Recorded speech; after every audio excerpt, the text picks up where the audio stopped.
Sejam bem-vindos mais a um Talk Hugo, mais um podcast do jeito diferente, um podcast que você nunca viu, mas antes de mostrar nossos entrevistados, nossos convidados de hoje, eu quero falar da Esportes da Sorte. Esportes da Sorte, minha gente, é a única casa de apostas que paga um pule de até R$1 milhão.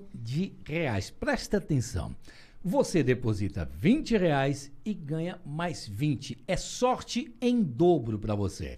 Vai lá, Esportes da Sorte tem campeonatos regionais, tem Champions League, tem um monte de campeonatos rolando pelo mundo e você vai lá, faz a sua aposta nos Esportes da Sorte, meu amor. Ok? E tem a Quina da Sorte também. A Quina da Sorte, você sabe, é uma corrida de cavalos que pode te deixar montado na grana. Acontece todo domingo, a partir da 1h da tarde, direto da cidade de Aquiraz, lá no Ceará.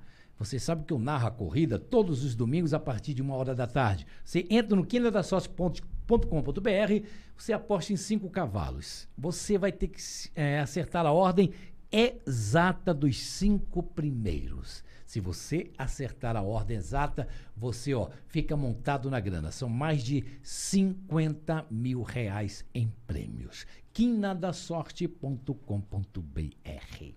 Pronto. Vamos começar nosso bate-papo de hoje. O papo de hoje é sério. O papo hoje é um papo sério, né? É um papo sério? É um papo sério. Hoje é mais muito sério. Pouco formal. Bom, eu estou aqui com a Emanuele Farias e João Cavalcante. São 2 advogados que mexem numa área complicadíssima de entender. É praticamente isso, né? Nós, mortais, né? É difícil de entender o que é uma conciliação. Aliás, muita gente não sabe que tem direito a entrar na justiça, contra a CELP, contra a Compesa, etc. e tal. O que é uma reunião de conciliação? Pronto, ponto final, para começar logo a parada. Boa tarde, gente. Eu me chamo Emanuele Farias. Na verdade, eu sou jurista, tenho especialidade em Direito Civil. E professora! Isso. Qual é a faculdade? É Maurício Nassau. Faculdade Maurício de Nassau. Alô, Maurício de Nassau, um abraço. Vamos lá. Exatamente. Na verdade, eu atuo em justiça privada, né? Nós trabalhamos especificamente com mediação, conciliação, arbitragem e negociação. Caraca. Aí complicou minha cabeça. Complicou, né? Mas eu vou simplificar, viu? Estou aqui para simplificar tudo. Pelo amor de Deus. Vai. Então, gente, na verdade, como eu falei, eu sou especializada em acordos, em mediações, acordos extrajudicial. O que acontece? Nós estamos vivendo, Hugo, numa realidade de direito 5.0, direito 4.0, onde várias tecnologias e meios alternativos ao poder judiciário foi incluso nessa atmosfera de direito para melhor possibilitar a dissolução do conflito. E aí é onde entra a figura do mediador. Aí é onde entra a figura do negociador. E as pessoas não compreendem que nós temos que quebrar esse paradigma de viver em litígio. O brasileiro, ele é programado para litigar. As pessoas que cursam direito, vocês estudantes que vão escutar esse podcast, vocês estudam atualmente para litigar. As pessoas não têm em mente que vocês podem sim resolver o litígio fora do poder judiciário. Fora? Aonde que eu posso resolver? Exatamente. Por exemplo, no teu escritório? Com certeza. No meu escritório, inclusive online, tá? Existe a modalidade de mediação online, mas vamos começar pelo início. O que é mediação?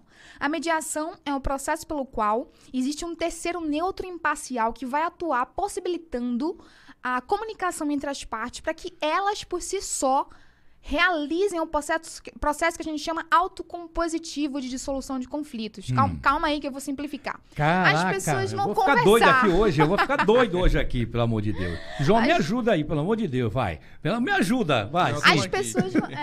As pessoas vão conversar e por si só vão chegar a um meio de solução de conflitos. As pessoas por si só, sem a presença do juiz. Entende? Agora sim. Sempre do poder judiciário, melhor dizendo. Certo, mas tudo bem. Me dá um exemplo de conciliação, uma empresa, por exemplo, vamos para a CELP? Vamos embora. Veja bem. Vamos lá. Primeiramente, a gente tem que fazer um adendo. Existe uma diferença entre mediação e conciliação, tá? A mediação é um instituto e a conciliação é outro. Mas as duas são regidas pela Lei 13.140. Abordam as duas. Mas na prática, existe uma diferença muito peculiar. A mediação, ela é específica para conflitos de ordem anterior e continuada. Conflitos de ordem de família, por exemplo. Já a conciliação, não existe uma relação anterior entre as pessoas. As pessoas se encontram, por exemplo, batem um carro. Você bateu no meu carro. Bati no teu carro. Bateu no meu carro. Vamos para esse exemplo mais didático. Vamos. Bati no teu carro. Bateu no meu carro. Aí eu digo assim, vamos chamar CTTU. Já bati vamos 13 vezes. Pronto, eu já bati 10. Vamos chamar CTTU. Eu sei que eu estou errado porque eu bati no teu carro, eu estava na traseira do teu carro, ok? Beleza? Certo. Bati na traseira. Pela lei do CONTRAN, quem bate atrás é já o culpado. Né? Porque Em regra é o culpado, tem né? que ter uma certa distância, Isso, etc. e exatamente. tal. Vamos lá. Aí eu digo para você, como é que a gente vai fazer, Emanuele? Exatamente. Eu bati na traseira do seu carro. Cara, eu espero a CTTU, aciono o meu seguro e você não aceita absolutamente nada disso. Aí você diz, vamos um advogado? É isso, me explica. Exatamente. Vamos lá. Veja. Então, quando você bate no meu carro, né? Você bateu no meu carro, porque eu Ok. não bato no carro de ninguém. Bater na traseira As pessoas do teu que batem carro. no meu. Beleza. Você bateu no meu carro. Aí dá um problema. A gente nunca se viu na vida, não sei teu nome, seu sobrenome, você tem cachorro, não sei nada de você. Sei. Vou descer, você tá errado. Você bateu no meu carro. E agora o que é que a gente vai fazer? Aí você tem duas alternativas. Ou você vai pelo meu judicial, ou você vai pelo meu extrajudicial. E a conciliação aí serve justamente para isso. Calma. Você vai chamar Emanuele, me chamem, por favor, e vai ligar para mim e vai dizer, olha, eu tô com um problema aqui, acabei de bater meu carro, o que é que eu vou fazer? E aí você vai chamar um conciliador. Entenda, as pessoas não tinham vínculo, Hugo, ali, naquela batida de carro. Não existia um vínculo anterior. E se conheceram ali. Então, o mecanismo ou técnica adequada é a conciliação. Porque as pessoas vão diluir aquele conflito e não mais vão precisar continuar uma relação, entende? Aí, por exemplo, vamos botar o João na história agora. Aí você não é advogada, tá? Ok, beleza? É, exatamente. Você é uma Trabalho como mediação. Não, estou dizendo em relação à nossa batida de carro. Certo. Aí eu vou dizer assim para você, olha, eu tô errado, mas eu não vou pagar nada, porque não tenho absolutamente nada de dinheiro. Aí você vai, ué, como você não vai pagar? Se você está errado. Você vai pegar o meu nome, anotar minha placa e vai acionar a justiça, é isso? Ou você aciona quem? Vamos lá, primeiro. Exatamente. No ato da batida, você pode sim chamar a CTTU para fazer todo o procedimento ali administrativo, né? Porque é administrativa aquela situação. A CTTU apenas vai apurar a situação. Não vai dar veredito, não vai dar sentença, não vai resolver aquele conflito. Ok, tá? beleza. Após você fazer esse procedimento, você pode chamar um conciliador ali na hora. Um conciliador, tem que ser necessariamente um advogado? Não pode ser necessariamente o advogado. Isso é muito importante essa pergunta, que as pessoas se confundem muito. As pessoas que podem atuar em conciliação e mediação não necessariamente pode ser a figura do advogado, hein? Mas peraí, vamos dizer que é um advogado. Pronto, aí você liga para João. João é um advogado, o João vai no lugar do sinistro. Gostou do sinistro? Gostei. Pô, gostei. Caraca. O João vai no lugar do sinistro. Eu estou ainda dizendo que eu não vou pagar absolutamente nada e que a senhora procure seus direitos. Pronto, vamos manter esse diálogo. Aí o João chega. O João faz o quê? Hugo, como o Emanuele estava bem explicando, a função para poder conciliar, o principal objetivo é fazer com que as partes encontrem um ponto em comum. Então, assim, a função de quem está conciliando é chegar para a parte adversa e para a outra parte, para que as duas possam chegar e conversar e falar, olha, resolver isso no Poder Judiciário não é bom nem para tu e nem para tu. Boa. Tem que chegar junto em um acordo para poder resolver isso o mais rápido possível. E por que, Hugo? Hoje em dia, é extremamente importante resolver as coisas no âmbito extrajudicial. Por que é extremamente importante isso? Né? Segundo, porque assim, eu vou trazer dados do próprio CNJ, certo? Que ele explica isso para quem tem uma noção. Uma coisa direta. Nós temos o nosso STF. O STF, ele julga recursos Mas para que o recurso chegue no STF, tem vários requisitos para poder chegar lá. Maria, vai. E chega por ano ainda, Hugo, 11 mil recursos para eles. Não, o carro dela vai apodrecer. Não, a pessoa morre na batida. e não Demora resolve. muito tempo. E nós temos a Suprema Corte Americana, que julga, em média, centenas de casos por ano. Veja a diferença. É uma cultura nossa levar ao Poder Judiciário. Casos simples como o nosso casos aqui? Casos simples com PESA, CELP, acontece muito também. Cara, mas aí vem cá. Como é... Você vai pegar a placa do meu carro. Certo. Quem é que tem essa autonomia para abrir um site do Detran, por exemplo, para pegar meu endereço, Como é que funciona isso? Eu fui embora do sinistro. Então, você resolva, procure seus direitos, eu fui embora. E aí, pai? Olha, você sabe que aí? Eu acabei de me lembrar de uma situação que eu tava com um cliente meu, João. E aí ele bateu o carro na hora e ele tinha uma reunião. E eu desci do carro, porque a mulher não queria soltar ele do lugar, sabe, André? E aí eu fui com a mulher, entrei no carro dela e vamos embora que eu vou resolver o seu problema aqui. Quanto a senhora quer? O que aconteceu? Olha, eu quero isso para resolver meu carro. Resumo da situação.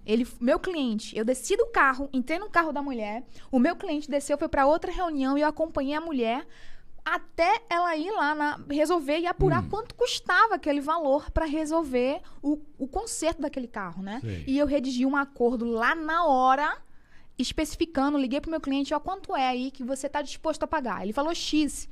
Pode colocar aí. Redigi a punho, ela assinou, eu assinei, e aí levei pra ele, e ficou comigo, né? Levei e bati uma foto pra mandar pra ela. E resolvi o conflito. Que massa. Resolvi na hora. Na hora. Na hora. Extrajudicial. Extrajudicial. Que chama, Exatamente. Né? Agora, relação à segura. Eu não sei porque eu tô com mania de hoje falar só sobre carro, sobre isso. Parece que só existe conciliação de carro, né? Mas batida de carro é mata todo dia, muito. toda hora. Mata muito. Mas aí, por exemplo, seguro. Qual é o segurado que não tem problema com seguro? Me aponte um. Olha, eu já fiz uma conciliação sobre um seguro que eu tinha de uma certa empresa que não quis pagar a franquia. Queria cobrar e a gente foi para a justiça. E eu não fui para a justiça comum. Eu fui para aquelas pequenas causas aqui Juizado especial em Biribeira. Não, minto, não era na Imbiribeira ainda. Não era na Imbiribeira, era em outro lugar. Foi a Imbiribeira, agora é recente praticamente. Sim, faz pouco agora tempo. Eu não lembro onde. Cara, e a seguradora ficou batendo no pé, sabe? Mas não recorreu. Como é que a gente sabe que tem direito? Como é que a informação para chegar ao cidadão comum que está vendo a gente, cara? Explica como é que é isso. Eu sei meus direitos. Tem muita gente que não sabe, pô. O seguro diz uma coisa, o cara, tá certo, não pode, acabou. Caraca, velho. Botei pra torar agora, hein? Não. Hein? Não, foi uma pergunta extremamente importante. Não só para quem tá com alguma relação, algum problema relativo a seguro, mas para todo mundo. Todo mundo tem dúvida, Hugo. Sobre várias coisas. Sabe? Então, assim, exemplo. Ligando esse ponto que você falou com a parte da conciliação, da mediação. Quando você teve que procurar a justiça para poder resolver isso, eu aposto que você teve gasto, que você perdeu tempo, que a própria seguradora perdeu tempo, que devia, em vez de ter resolvido o conflito de forma extrajudicial, de forma mais célere, estava pagando advogado. Os advogados estavam trabalhando no processo. Todo mundo perdeu tempo em relação a isso. Perdeu tempo pra caramba. Gera estresse também. Né? Porque é algo que pode se resolver fácil e que depois pode ficar mais oneroso no final, porque a sentença ela corrige o valor. Então ela aplica tabela para poder atualizar aquele valor, juros. Então todo mundo sai ganhando, mas sai perdendo. Foi uma só. Era juiz, será? Esse que fez a... Não necessariamente nas pequenas causas. Não. Isso não. É o conciliador que faz. Ele faz para tentar encontrar justamente esse ponto em comum. É tipo assim, Hugo, olha, tá a parte autora da ação e a parte ré. Vamos tentar encontrar um ponto comum aqui. Foi isso mesmo que falou. Foi mesmo. Exatamente isso. Vamos tentar encontrar um ponto comum para poder resolver. Aí, uma das partes chega, olha, para isso aqui a gente não tem proposta de acordo. Ué?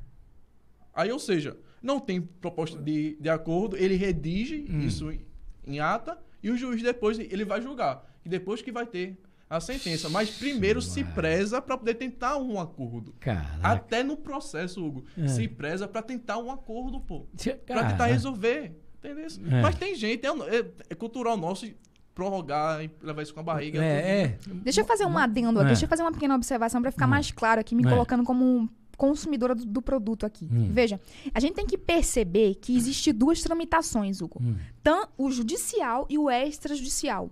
Beleza. Dentro do Poder Judiciário, existe no PEMEC, né, os SEJUs, que são os centros onde são realizadas as audiências dos 334 do Código Processual Civil 2015, que é justamente a audiência de mediação e conciliação, que também acontece dentro do juizado especial, que você acabou de mencionar. Mas, respondendo mais efetivamente a tua pergunta, a expectativa do direito foi lesada pelo segurador. Porque quando eu faço contrato com uma seguradora, de realmente que ela assuma o meu risco, se ela não cumprir com isso aí, ela está lesando o meu direito, a expectativa do meu direito, e cabe a indenização. E aí não mais será resolvido no âmbito extrajudicial e sim judicial. Mas vale salientar que, ao meu ver, o profissional que não propõe um acordo, ele quer se beneficiar do conflito. Duvide do profissional que não vem para você primeiro perguntando se você está disposto a um acordo. Duvide. Você primeiro tem que pedir conciliação, consenso. Caso você não consiga, aí sim demanda o litígio. Caraca. Aí demanda o litígio. Aí bote tempo, né? Aí bote tempo. Bote tempo. Posso fazer um exemplo prático? Posso fazer um exemplo prático? Da semana passada, inclusive, uma cliente nos procurou e ela estava passando por um divórcio litigioso. Nós sabemos que o divórcio litigioso é muito cansativo em várias atmosferas, né? Como é? Repete. Não, Deus me livre. Realmente. Peraí. Divórcio litigioso é que quem que não queria se separar? Quem queria divórcio? O marido ou a mulher? Na verdade, o marido não queria dividir alguns bens. Ele queria se separar, mas não queria abrir mão de alguns bens. Conta que você... Aí foi complicado. Olha, a área de família é interessante, viu, André? É interessante. Pô, por que tu falou pro André isso? O cara vive bem, pô. Eu me lembrei de uma situação peculiar. Sim, aí ele queria... Posso fazer uma perguntinha? Pode. Por favor, rapidinho. Pode. Eu sou casado... Tá? Ok. Casei. A minha mulher tem um pai super rico. Ok? O pai dela morre. Você foi aplicar o golpe do baú, né? Não, mas eu tenho direito à herança. Eu tenho direito à herança do pai da minha mulher. Só se eu for casado do seu regime de casamento. Tem que é o regime universal, né? De bens. E comunhão de bens. Eu tenho direito a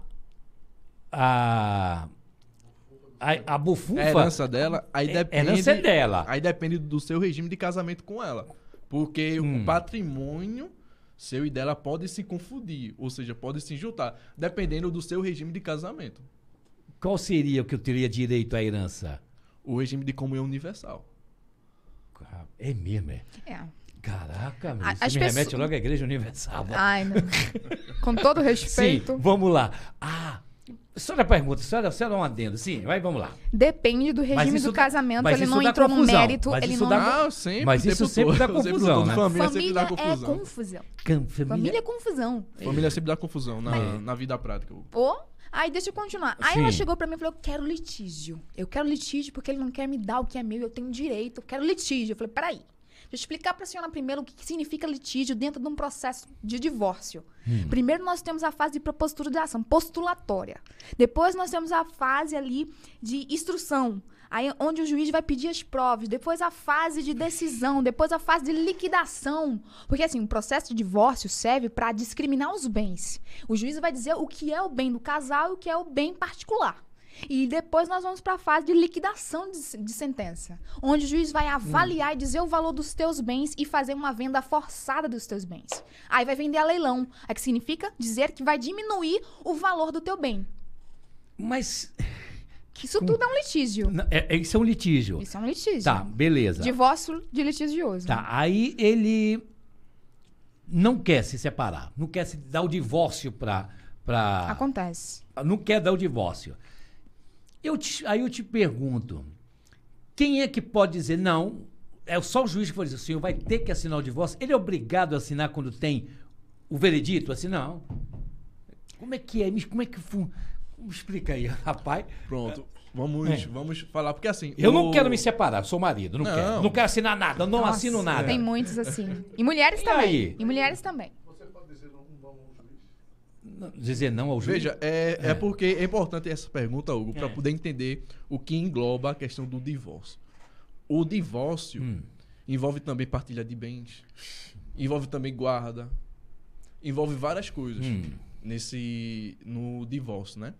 Então, quando a gente está falando de divórcio, de ambas as partes, do casal não querer mais conviver junto, não querer mais estar casado, não querer mais ter esse relacionamento, se uma parte não quer, a outra parte não é obrigada a ficar, a manter o relacionamento. Agora, se há discordância em relação àqueles bens, o juiz vai ouvir a parte, o marido ou a esposa, vai ouvir ambas as partes, para no final decidir qual dos dois tem razão. Se decidir que nenhum nem outro tem razão, que poderia ter sido resolvido de uma forma mais simples, vai haver a questão, como o Emanuel estava falando, do leilão, para que possa reverter aquela receita como patrimônio dos dois, para poder dividir. Que doideira. Ainda tem o seguinte, tem os filhos aí, né? Porque tem um negócio que a mulher sempre... Essa parte é difícil também, viu, Hugo? É dos filhos, né? Dos filhos é difícil também. É porque a mulher, quando o marido morre, né? Chama-se a mulher fica como meeira, isso? A palavra certa será? Meeira. No caso, a esposa, né? A esposa... Ou o marido... isso mesmo. Sempre alguém Companheiro também, Companheiro. Né? Vocês viram a separação do Hulk, né? Do jogador Hulk. Sim. Vocês viram? Sim. Ela exigiu... Ele deu para ela Bom que ele ficou entre família, né? Ficou... Pronto, mas se tornou público, né? Vazou, inclusive, o acordo. Ele deu 100... Vazou, gente, não podia fazer isso, porque isso viola um princípio de mediação. Mas aí é que tá o que eu ia falar. Minha pergunta é essa. Como é que vaza um acordo de 100 milhões de reais? Quem é o culpado na história? Não pode, veja. Todo mediador e conciliador, ele é obrigado a assinar, e as partes também, né? Os mediandos, que é o termo técnico, a nomenclatura para expressar as partes num processo de mediação, eles assinam um termo formal e de cumprir com a confidencialidade. Tudo que você fizer em âmbito de acordo extrajudicial não pode ser levado a juízo, não pode ser levado a outra pessoa, não pode ser dado de prova probatória para acostamento em processo. Tá? Não pode. Então, para todos os efeitos, os termos do acordo é nulo, porque ele foi violado. Ele viola o artigo 104 do Código Processual e do Código Civil, perdão. Do Código Civil, melhor mas foi dizendo. violado. Foi violado, então não pode. E ela são quer mais, requisitos do negócio jurídico, sabe? Porque assim, embora a mediação ela possui ela é tutelada pela Lei 13.140, subsidiariamente, ela também é administrada pelo Código Processual Civil. É por isso que é muito bom as pessoas serem de fato formadas em direito ou até mesmo advogados. Mas nesse contexto que você me trouxe, o acordo, ele é nulo para todos os efeitos de causa e direito. Por quê? Ô, João, por que então uma causa trabalhista não pode ser feita numa pequenas causas? Não seria muito mais rápido? Mas pode ser feita. Pequenas causas? Pode, sendo que as pequenas causas que você fala, que foi aquele caso seu do seguro, aquilo demanda somente demandas cíveis, ou seja, contratos, obrigações, danos morais, materiais. A justiça trabalhista, ela também tem o que a gente chama de rito especial, um rito mais rápido, para poder terminar o processo de forma mais rápida, mais tranquila. Na área trabalhista também tem esse rito. Na área trabalhista tem a primeira reunião de conciliação, né? Tem também, audiência de conciliação. Tem. E, inclusive, o juiz, durante a ação trabalhista, durante o processo, ele indaga no começo da audiência, antes, no final, antes de dar a sentença também, pelo que a própria lei, pela própria CLT estabelece que o juiz, a autoridade judicial, ela tem que estar sempre estimulando as partes a resolverem o processo o quanto antes, o acordo. Mas aí que vai, eu vou jogar batata quente para vocês agora. Não pode jogar. Por que, então, não se acaba, principalmente na Justiça do Trabalho, porque o juiz não diz assim, não temos reunião de conciliação, vamos ter uma primeira audiência para a gente resolver logo. Por que sabe, e coloca para lá, não, segunda reunião de conciliação, audiência, tem até terceira audiência de conciliação, cara. É verdade. Por que isso, cara? Olha, por que não resolve logo? Primeiramente, inclusive eu gostaria de trazer aqui, no rito da conversa, a reforma trabalhista que houve, né? Já que nós estamos falando de direito do trabalho, e que previu, inclusive, a questão do acordo extrajudicial em âmbito de direito do trabalho, porque anteriormente a essa reforma só existia a questão do acordo judicial. Tá? Mas entrando aqui no mérito da sua pergunta agora central, por que que tem esse procedimento? Direito. Direito. As pessoas às vezes acham que é o operador, é o jurista, é o advogado, é o mediador, é o conciliador que tá... Não é. É o direito, a tramitação normal, tá? O processo é como a vida, Hugo. Mas aí existe, né? Nasce, tem o crescimento, tem esse processo e morre. E a gente tem que respeitar esse processo. Mas, cara, aí é que tá. Aí a parte chega... O juiz pergunta, tem conciliação? Tem, como é? Acordo. Tem acordo? Aí a parte, temos acordo sim, queremos fazer acordo. Aí a outra parte, não queremos fazer acordo.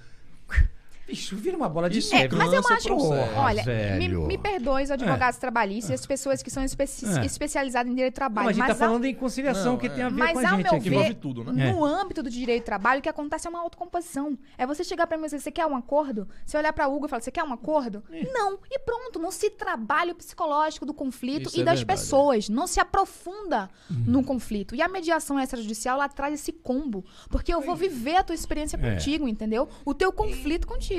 Caraca, aí fica, segunda reunião, aí vai, cansativo aí não demais, não tem acordo, aí vai pro Tribunal Superior do Trabalho, aí passa 10 anos, 15 passa anos, muito cara. Tu morre e não ganha o benefício, lembrando que empregado é hipossuficiente. É o quê?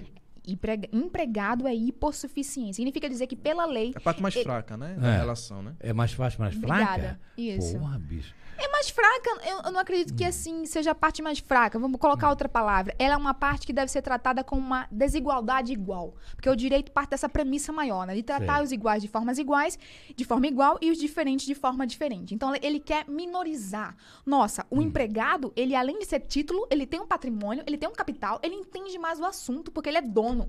Tá? Ele contrata uma pessoa que ele não sabe, que a pessoa não sabe do que se trata especificamente ali. Então, dentro dessa perspectiva, ele é, assim, hipossuficiente, entende? Porque, olha, são duas coisas que funcionam nesse país aqui. Me diz o que eu tô curiosa. Eu também tô, até agora eu não encontrei, não. Pensão alimentícia, essa da cadeia. Sim, aí dá, viu? A prisão civil. E a outra é a própria Justiça do Trabalho, que dá bloqueio judicial na conta. Sim. Eu não conheço outra esfera que tenha tanta... Complicado. Eu costumo dizer que pensão alimentícia é que nem IPVA. Meu amigo, você sabe que tem que pagar todo mês, todo ano, perdão, melhor assim dizendo. Paga esse negócio, meu filho. Porque senão, cedo ou tarde, tu vai pra Mas cadeia. vocês são procurados por acá, por exemplo, de uma pessoa que paga X, o marido, o pai paga X de pensão. Esse marido, esse pai ficou desempregado.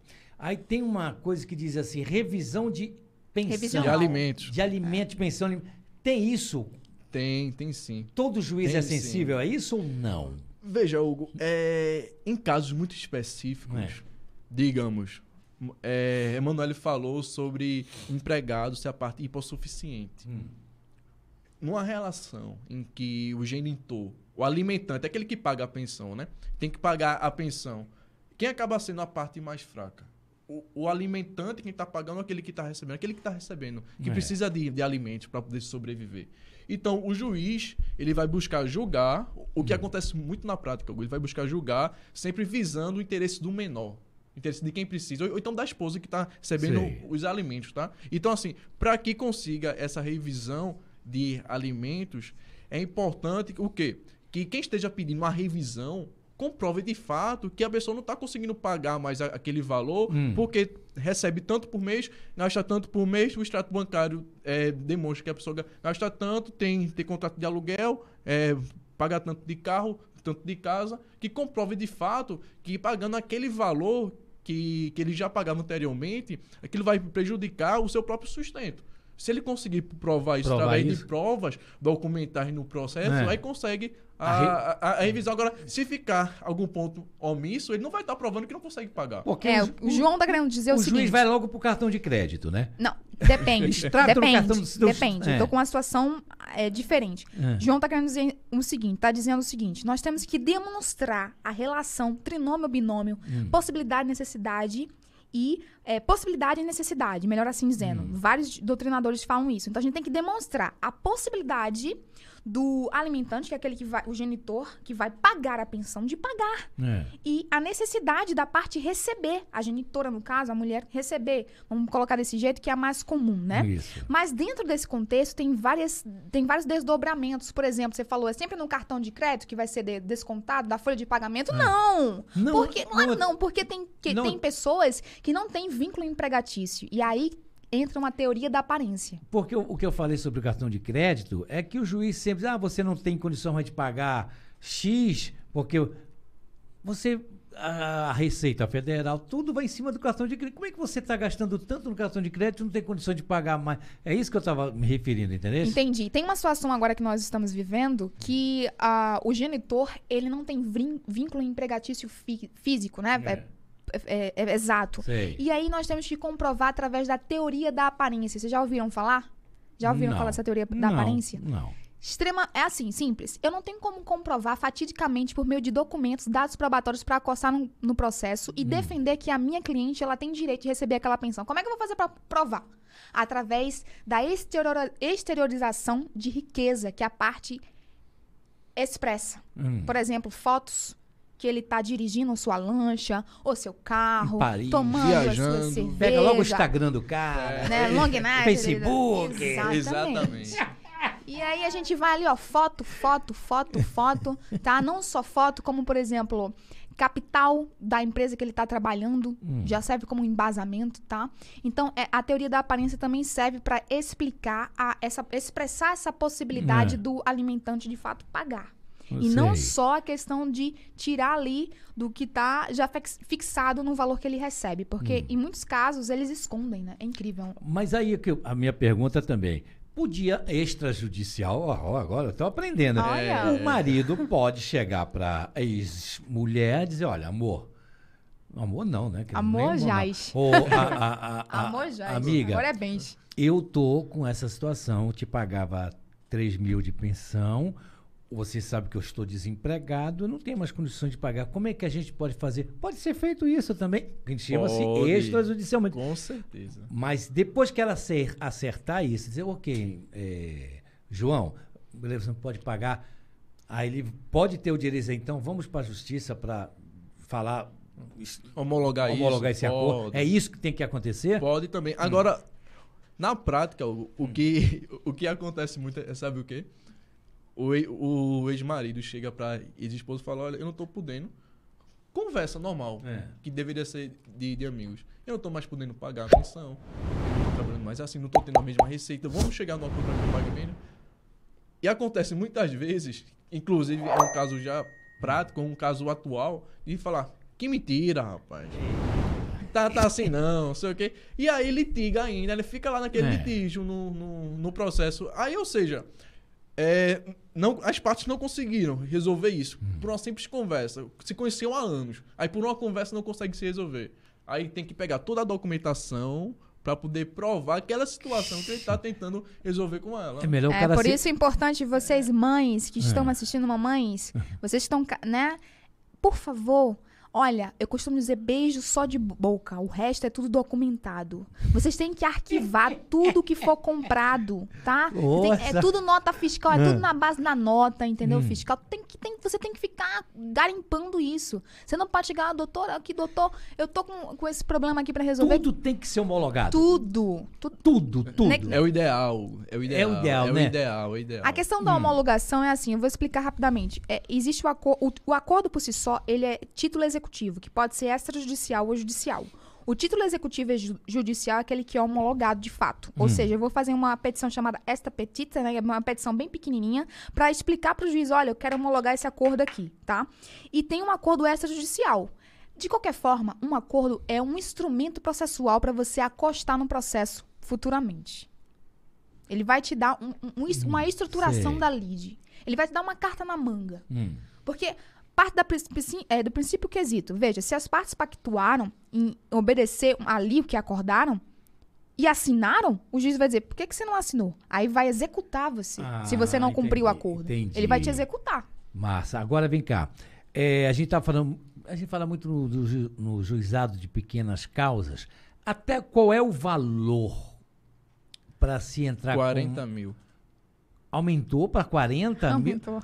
mil? Nossa, a gente tá vendo. Até 20 mil você consegue prestar a chamada queixa. Isso. Sem advogado. Exatamente. Você consegue ir lá e falar, eu quero fazer uma queixa, estou com esse problema em relação à água, em relação à minha luz. Você consegue prestar essa queixa no próprio juizado e você não precisa de advogado. Agora, se você precisar recorrer, entrar com algum recurso, ou se a sua causa for acima de 20 mil, no juizado especial você precisa de advogado. E se sua causa for acima de 40 mil, aí é só em vara comum, em processo comum. Né? Por exemplo, então, eu comprei mandei fazer uns móveis planejados. O valor foi acima de 40 mil. Não foi entregue no dia. Entregaram isso depois de 2, 3 meses. Era para entregar os móveis num dia e protelaram. Eu fui para pequenas causas. Foi aí que era até 20 mil. Como passava de 20 mil os móveis, etc., eu tive que ir para a Justiça Comum. Agora, com essa informação de até 40 mil, eu acho que vale a pena. Né? Vale a pena. Cara, a gente estava falando aqui, antes do João chegar, a gente estava conversando com a Manuela, vamos falar do 11 de setembro, né? Sim. Aqui, o que aconteceu nas Torres Gêmeas, etc e tal. Pouca gente sabe disso. Pouca gente sabe. O que a gente não sabe que você sabe, por exemplo, sobre 11 de setembro, o atentado? O 11 de setembro, historicamente, né, todos nós sabemos o contexto, mas o que poucas pessoas sabem é que todas as vítimas foram indenizadas em sede de mediação extrajudicial. Então, na verdade, o que nós estamos passando é uma digressão histórica, né? Mas vem cá, eu fui vítima, sobrevivi ao atentado, etc. Qual é o acordo? Com quem eu fiz esse acordo extrajudicial? Com quem? Na verdade... O governo, não? Sim. Na verdade, aí nós temos que...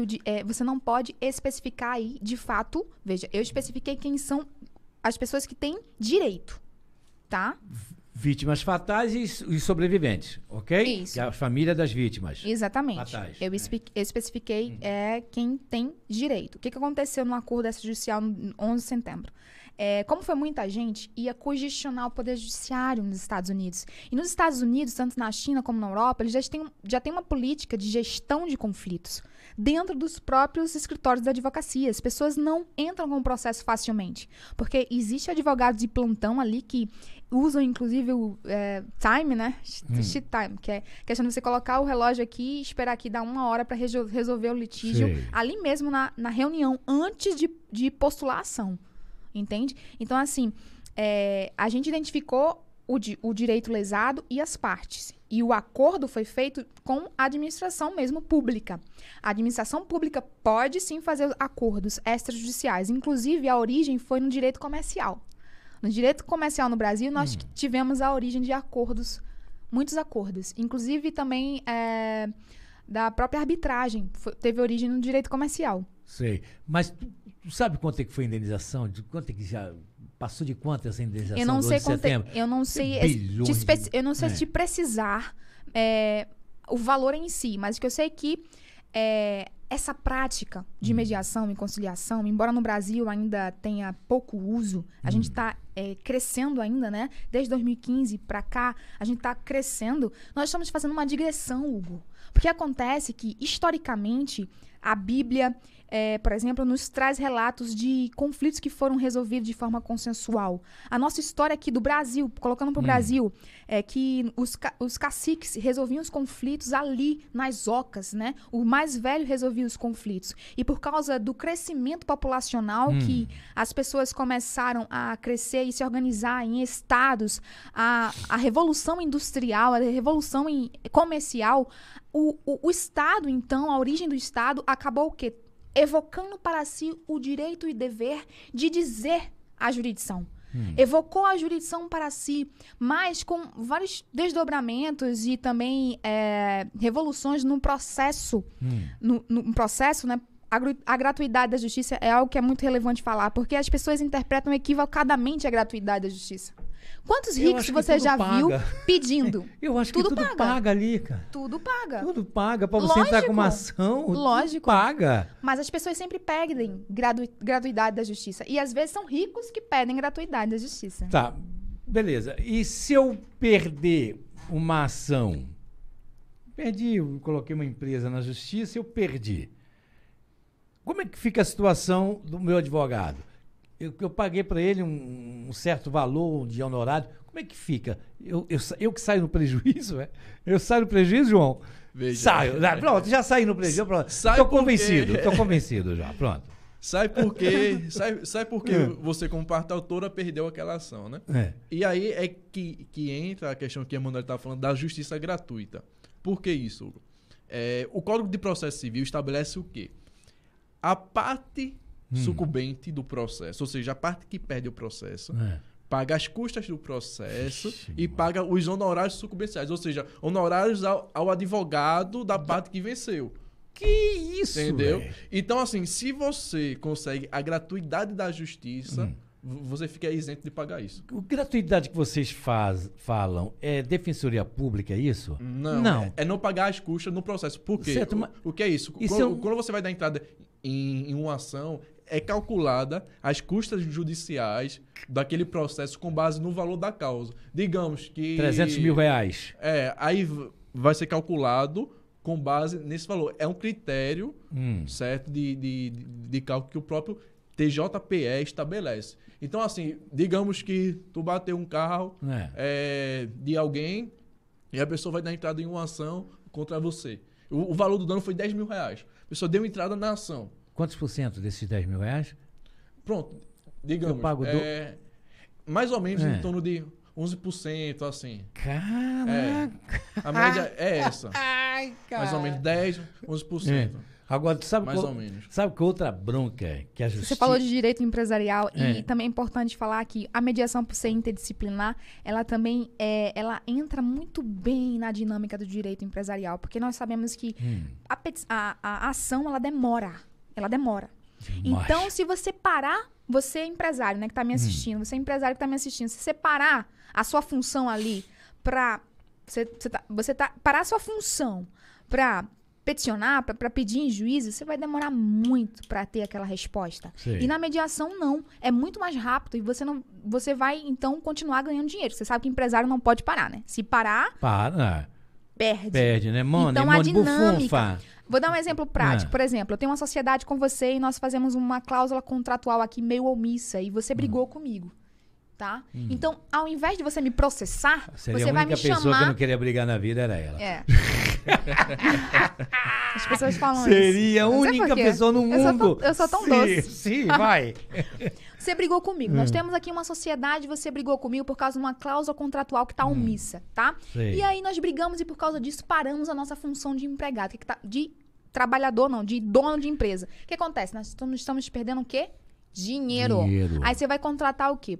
Um conciliador, um mediador, um advogado, enfim, para conciliar aquela situação. Nós vamos ler as cláusulas contratuais e vou chamar as partes para facilitar a comunicação entre elas, para que elas por si só cheguem a um consenso acerca da cláusula contratual que anteriormente estaria ou está omissa. Caraca. Entende? É bem mais simples. É muito simples. É muito mais simples de resolver. Quer ver? Vocês têm bronca, assim, clientes que já fizeram conciliação com empresa aérea? Já. Nossa, muito problema. Atraso, avião e não sei o que mais. Qual foi a... Absurdo. Tu tem algum exemplo assim de companhia aérea? Eu já.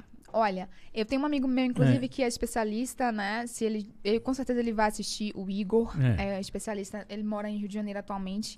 E ele só pega demanda de empresa aérea. E é incrível como é difícil você chegar... Gente, sabe o que eu acho que é interessante? As empresas colocarem sindicatos, sabe? Pessoas que estejam ali já para recepcionar de primeira mão os conflitos, sabe? Um jurídico bem assessorado para apaziguar logo, amparar as pessoas que vêm reclamar. para que elas não entrem logo em juízo. Que a entende? gente tem a ANAC, né? Que é Isso. Primeiro ANAC, você tem que ir a ANAC. Se a ANAC não resolver, vai para pequenas causas. Isso, exatamente. É o Caraca, caminho de praxe. é? É o caminho de É, praxe. da ANAC. né? Você Sempre. tem que primeiro... É o mais comum, né? É o mais isso, comum, né? Cara, vocês têm mais alguma coisa que a gente não falou? Que vocês queriam falar? Olha, Fala. Meu Gostei curso, agora né? Deixa lá. Sim. o meu curso, eu tenho um curso voltado, meios adequados à solução de conflitos, onde nós abordamos mediação, conciliação, arbitragem, negociação, tem um plus de PNL, programação neurolinguística aplicada em técnicas de vendas avançadas, oratória também e inteligência emocional. Olha. Tem alguma coisa que eu não perguntei, João? Não. Tá, foi uma bom? coisa só que eu acho importante só para poder trazer esse contexto, para poder entender melhor como isso funciona pra gente, essa questão da mediação, da conciliação.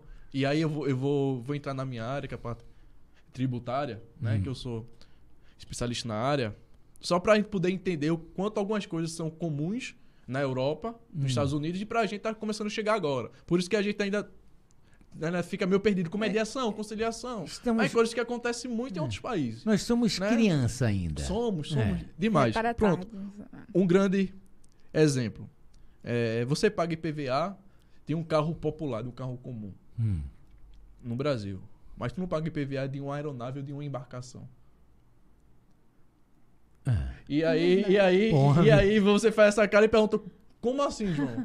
Como assim? Faz sentido isso? Só aqui no Brasil. Isso. Que só aqui Só no que Brasil, no muita Brasil, coisa porque que o acontece, nosso né? código tributário é da década de 60. E de lá pra cá não se buscou renovar sobre isso. Né? Aí pergunta, por que, João? Por que acontece isso, né? Porque vê que coisa simples, Hugo, acontece no nosso dia a dia e algo simples que já poderia e deveria ter sido resolvido. Porque não há manifestação de riqueza maior do que você ter no Brasil uma aeronave e uma embarcação, né? O IPVA é um imposto que incide sobre veículos automotores. Todo mundo sabe disso. Bingo. Né? Ponto. Pronto. E segundo o STF, o julgado em que o STF defendeu porque não incide IPVA sobre embarcações, sobre aeronaves, é porque o conceito de veículo automotor está previsto no Código de Trânsito brasileiro. Que estabelece o quê? Veículo automotor é carro, moto, ônibus, em termos mais simples. Carro, moto, ônibus, tudinho. E aí eu parei e pensei, puxa, certo, beleza. Mas onde está o conceito de embarcação, de aeronave? Para que a gente possa entender melhor. Aí você vê o conceito de embarcação, Hugo, que está previsto numa lei específica, que regula, traz esse conceito de embarcação e regula elas. E tem uma lei da aeronáutica específica que regula as aviações. E o conceito não é aquele conceito que estabelece no Código de Trânsito de veículo automotor. Ou seja, como a lei, como o nosso Código Tributário fala que PVA é imposto, que é um imposto que incide sobre veículo automotor, imposto que incide sobre veículo automotor, ele não incide, então, em aeronave e não incide em embarcações. E aí você tá, beleza, mas vamos corrigir isso? Não corrige. Não tem interesse. Não tem interesse. Na verdade, o Brasil tem leis lindas, né? Tem estatutos lindos, mas a grande dificuldade mesmo são os operadores. Eu gostaria de fazer só uma pequena reflexão bem rápida. Eu sempre costumo dizer, eu falei contigo, inclusive, isso já anteriormente. O problema que nós estamos passando é primeiramente ético. Não é no direito, não é na política, são nas pessoas. Enquanto as pessoas não se decidirem ser humanas antes de ser profissionais, a coisa vai andar. Tá? Então, o problema não está nos estatutos. Nós temos, de fato, leis lindas. Eu acredito. Eu amo o que eu faço. Eu acredito em leis. Eu estudo todo dia isso. Mas o problema efetivo está nas pessoas, nos operadores, nos juristas. Caramba, encerrou bem, hein? Eu sempre encerro olhando para aquele quadrinho ali, ó. Queira bem, plante o bem e o resto vem. Não é isso que você está falando? Me siga no Instagram, Emanuele Farias, Emanuele com 2 L's. Não, peraí, Emanuele com 2 L's. Obrigada, amigo. Não é isso? Isso, querido. Emanuele, _, isso. Farias.